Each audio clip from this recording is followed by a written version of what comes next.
Whew, okay. Diving into Kafka's In the Penal Colony, Mhm. uh, it's like walking straight into a nightmare, one you can't shake off, you know? You've got this machine, and it's not just any machine. It's designed to inflict pain, and this sense of dread, it just hangs over everything. It's interesting you say that because what makes In the Penal Colony so powerful is how much of the real world Kafka poured into it. I mean, we're Mm. talking about the early 1900s. Europe's on the brink of World War I. The old order is crumbling, and there's this overwhelming sense of dread. Yeah, and you can't forget about colonialism either. Absolutely. It was a brutal system. Yeah. And Kafka would have seen the effects of it firsthand. Okay, so imagine, like, you're Kafka, right? Living in Prague, which back then was part of the Austro-Hungarian Empire, so not exactly a walk in the park. Not at all. The empire was famous for its bureaucracy, incredibly oppressive. And on top of that, Kafka was dealing with his own personal struggles, like his overbearing father. So he's got this pressure from all sides, this feeling of being trapped, which you can really feel in his writing. Yeah, it's in every line. And then you add World War I to the mix. It's no wonder his stories are so dark. It's like he took all that fear and uncertainty and gave it a physical form, especially with that execution machine. Oh, that machine is something else. The way he describes it, so intricate, so cold and mechanical. You can practically hear those gears grinding.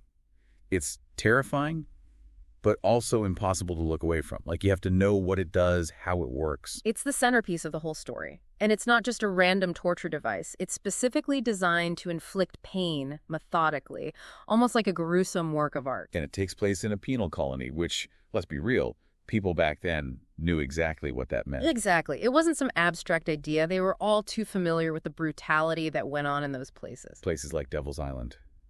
Prisoners shipped off to these remote outposts, treated like animals. So when Kafka puts this machine in a penal colony, it adds this whole other layer of horror. Right, it grounds it in reality. This is actually happening. And then there's the officer.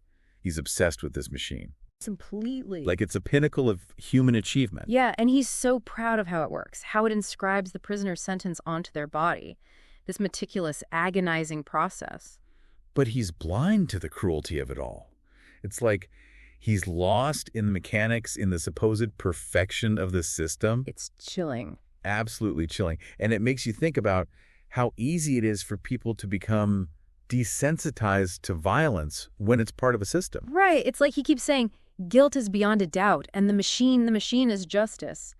He's totally bought into the idea that this is how it should be, that this is civilized. And that's what makes it even scarier.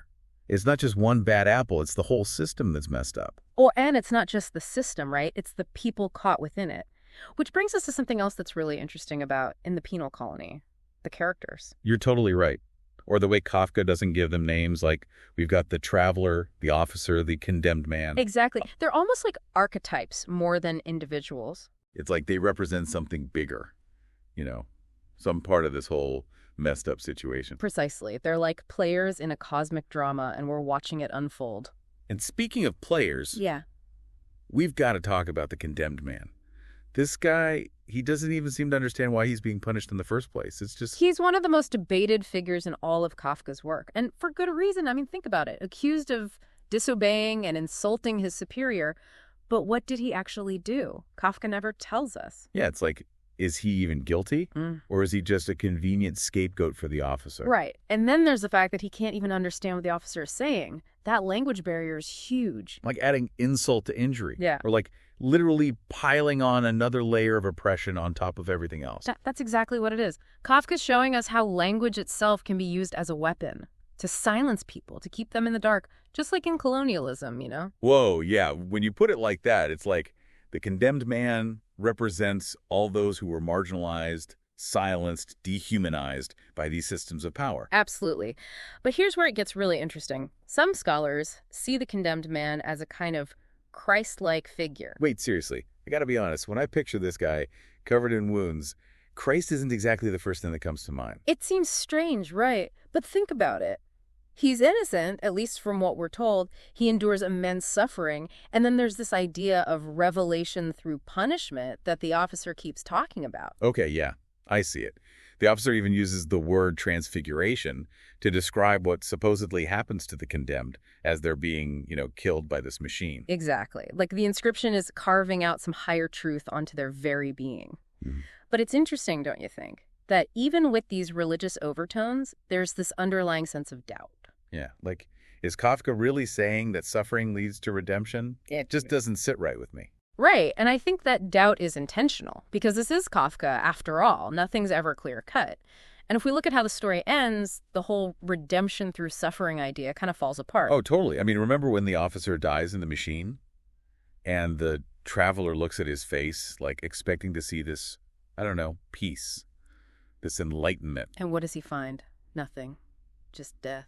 Exactly. No transfiguration, no higher truth, just this brutal, meaningless end.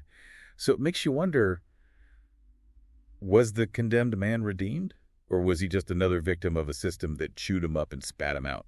Okay, so we've got guilt, punishment, colonialism, even these religious parallels. It's a lot to unpack.